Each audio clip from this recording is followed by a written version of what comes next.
Hi, welcome back to the Cuzzy Sound channel and my third vlog of 2020. I'm going to start this one with a little bit of an apology.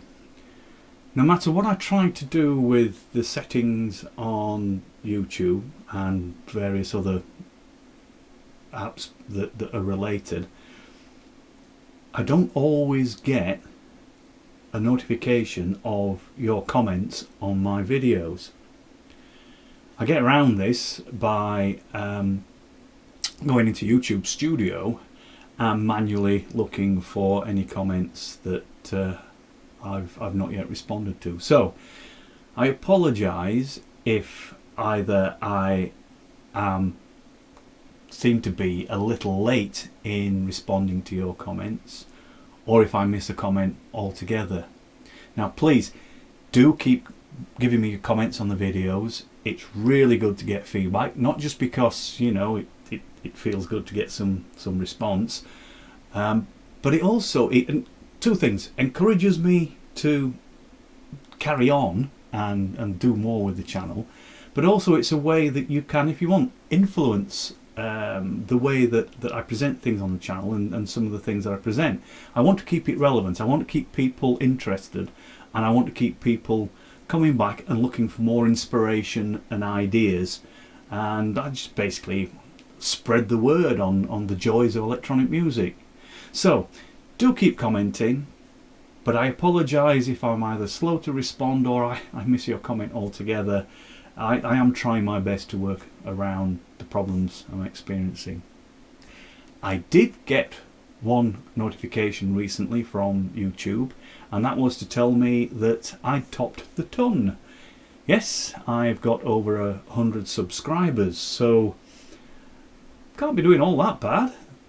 Okay, it's I don't get a nice plaque to put on the wall because I'm in the thousands or tens of thousands, but hey, I'm just a little DIY guy sharing my journey.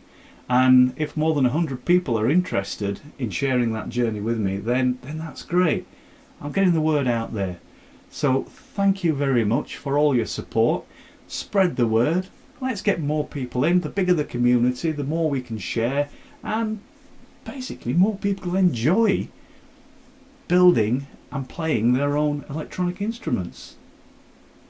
Yes, oh, well, as you can tell, it's become a passion of mine, so yeah, I'm going to keep going.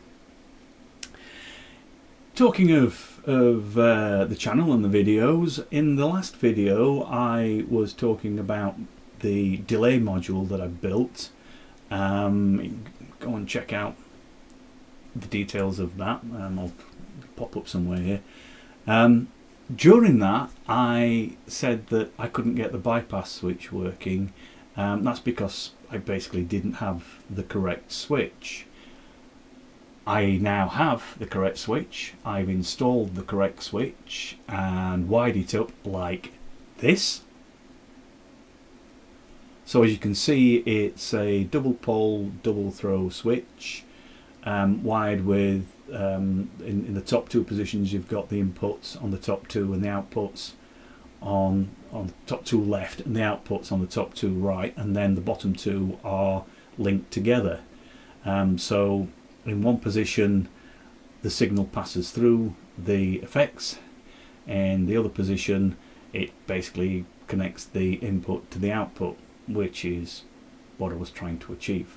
And yes, I've installed it, and yes, it works. So that's at a very simple level. That's a simple way of getting a bypass switch to work. Project 12 continues to grow. I don't know which way am I going. I don't know whether you can see this panel is, I'll come to this in towards a bit later, but that's the latest panel that's gone in there. But there's quite a few panels on there that I haven't made a video about yet. I've got a point where I think I'm probably going to have to do a bit of an inventory to work out what is in there, and then look at what I have talked about in the videos and what I haven't, and kind of look to make some more and explain more about what's in there. But more importantly, part of what doing this isn't just to kind of say, hey look, you can build this. It's to say, right, I've built this, but what can you do with it if you want to create electronic music. So hopefully in most of my videos I end the video with a demonstration of what I have been doing with that particular module, hopefully to influence and inspire other electronic musicians and DIYers out there to have a go, build their own, and then start being creative. That's what this is about. It's not just about building circuits, which is great fun in itself, but it's about being creative with those circuits. So yeah, Project 12 continues to grow. There will be more videos on that. Also, I've not given up entirely on Little Boxes, and in actual fact I'm currently working on a Little Boxes project that's proved to be a little bit challenging, but this one, it's a little box with a bit of a twist, so I'll leave you to in anticipation of that one. But once I've finished it and I've got it working, then I will do a build and demo video of the next little box. Talking about being creative and demos, I've started, if you've been following the channel, you realise I've started getting into tape loops and using cassette tapes, and more recently field recordings. But also, whenever I do these things, I like to try and approach it in a way that I can do it as a live performance. Okay, I'm not out doing concerts or anything.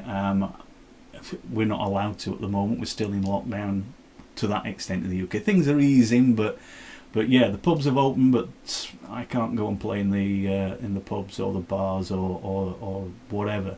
So yeah, gigs are not on. But I play and record in the studio. This, which is basically just it's a room in my house set up as a studio. But when I do record, I like to try and set it up such that it's a live performance that I am recording. So when I'm using tape loops and things, for most of the time I don't multi-track in the DAW. I work out how I could perform live the piece that I've been composing. So when most of the pieces, some pieces I have multi-tracked, some I'm kind of, but not many. Most of the time I want to do a live performance, because it gives me an opportunity when I'm playing to kind of respond to what the machine's doing, and then interact with the machine, and then as I interact with it, it gives me feedback. As it gives me feedback, I respond to that feedback, which steers the next part. There's an overall plan as to where I'm starting from and where I want to end up, and a vague view of you know where I want to go. But each time I record one of these, it will be different, and there's no presets. I don't save anything, so each one is kind of a little unique performance in itself, and I kind of like that it makes it feel real.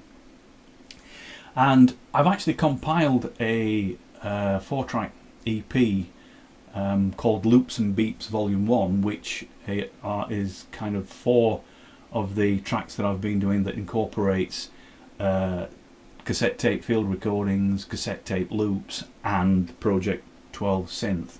And that EP is now up on Bandcamp, my Bandcamp page, and you can go and I'll put a link in the description to this video, and you can go and check that out, and it's available as a free download.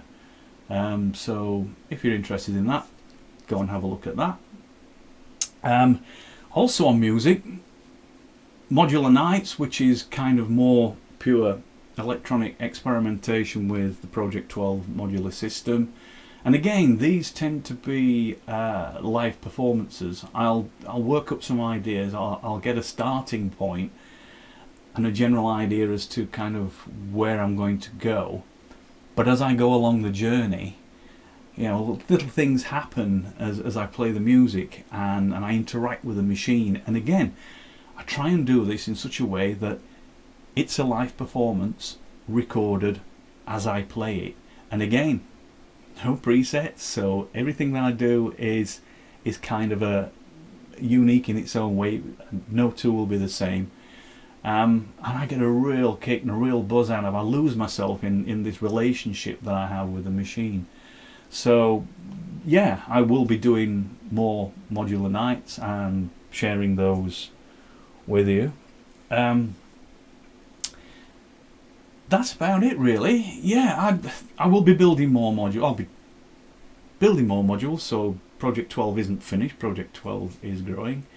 Hopefully you're kind of getting some inspiration. So yeah, if you're already subscribed, thank you. You're one of the people that's pushed me over the ton, which is great. Amazing. When I started this, I never thought it would go that far. But spread the word. Let's get more people on board. Let's get more people involved. So thank you once again for choosing to watch this channel. Thank you for choosing to subscribe. If you haven't chosen to subscribe, then why not? Hit the bell, subscribe, and yeah, I'll see you again in the next video. So for now, stay safe and stay creative. Earlier on, I mentioned the latest panel that I put in Project 12, and I said I'd show you more later. So this is it. I'm not going to go in and do a lot of detail in this video. If you like, there will be a video dedicated to showing you how I put it together and what's actually in it. But basically, it's a 2x4 mixer. So there's two 4-channel mixers in one module, and then I've also incorporated a master fader.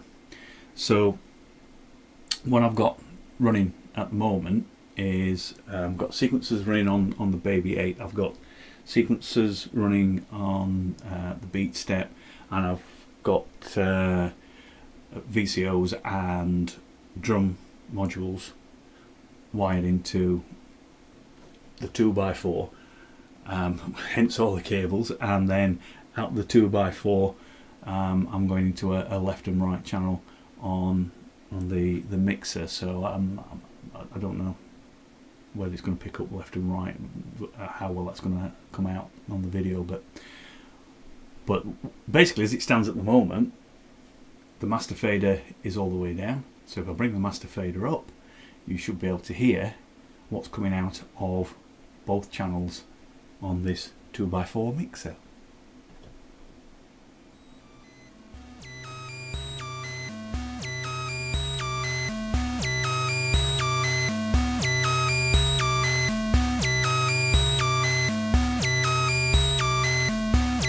Okay, it's not going to win any Grammy Awards, but it's just a very quick basic demonstration of the latest module that I put in Project 12.